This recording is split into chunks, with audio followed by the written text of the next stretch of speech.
Assalamualaikum warahmatullahi wabarakatuh. Hai guys, selamat datang di video pertama aku. Aku harap kalian suka sama video-video aku berikutnya.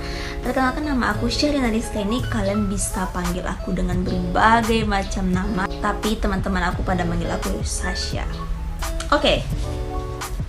Di video kali ini aku bakalan ngebahas tentang edukasi. Pastinya itu tugas kuliah aku. By the way guys, aku kuliah di Sekolah Tinggi Ilmu Administrasi dengan program studi Administrasi Publik. Yang bakalan kita bahas hari ini adalah tentang good governance. Nah, kira-kira good governance itu apa ya? Oke, di Indonesia, good governance diartikan sebagai konsep pemerintahan yang baik, bersih, dan berwibawa. Artinya, tata pemerintahan yang terstruktur pastinya. Tapi, apa di Indonesia udah diberlakukan good governance? Atau malah bad governance? Komen di bawah.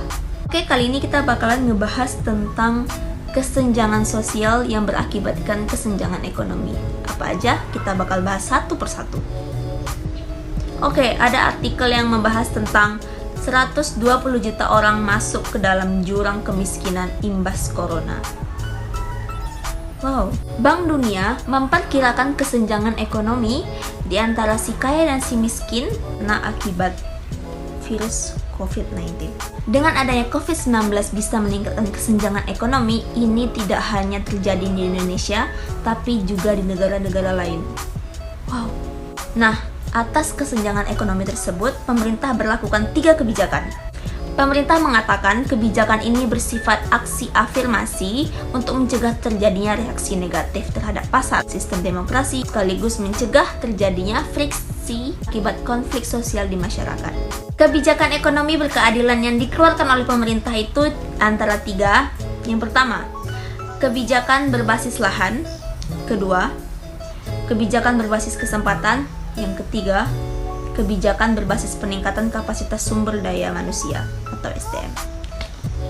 Oke, menurut Undang-Undang Nomor 40 Tahun 2008 tentang penghapusan diskriminasi ras dan etnis memang menegaskan pentingnya negara memberikan perlakuan dan perlindungan yang sama kepada setiap warga negara tanpa memandang ras dan etnis. Tapi apakah itu sudah terjadi? Kan kemiskinan di Indonesia marak terjadi karena adanya banyak sekali orang-orang yang jadi pengangguran.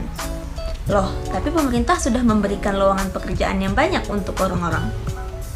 Kenapa masih banyak pengangguran? Oke, banyaknya masyarakat Indonesia yang menjadi pengangguran akibat tidak memiliki relasi sebagai koneksi dalam melamar pekerjaan. Dalam dunia kerja sekarang ini, peluang masyarakat untuk mendapatkan lowongan kerja sangat tipis karena tidak memiliki kenalan atau orang dalam, bukan dari kualifikasinya atau kemampuan seseorang itu. Loh, kok gitu? Ya, begitulah jahatnya dunia kerja saat ini. Sebenarnya ada banyak sekali lowongan-lowongan kerja di perusahaan, kantor, atau di berbagai macam instansi, tapi tidak diberikan iklan lowongan pekerjaan karena apa? Komen di bawah.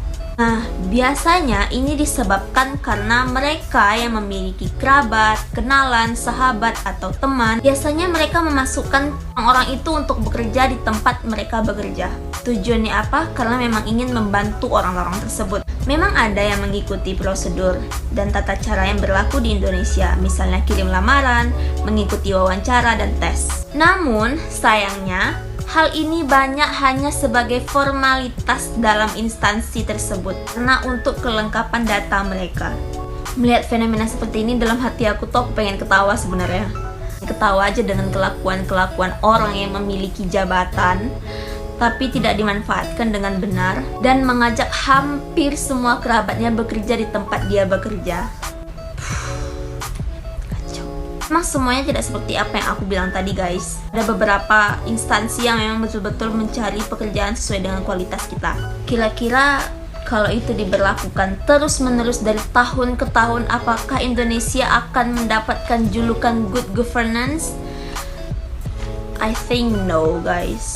Tapi kita doakan aja semoga pemerintahan di Indonesia ini dapat berubah seiring dengan berjalannya waktu, menjadi tata pemerintahan yang lebih baik, good governance dengan citra yang baik, dengan kinerja yang lebih bagus juga tentunya. dan aku berharap semoga pemerintahan di Indonesia itu tidak dibutakan oleh hal-hal yang negatif. Oke guys, aku pikir sampai di sini dulu videonya, aku karena takut kepanjangan. Aku harap kalian suka sama video aku walaupun emang masih acak-acakan ya, sorry. Tapi aku butuh saran dan komentar dari kalian, silahkan kalian komen di bawah.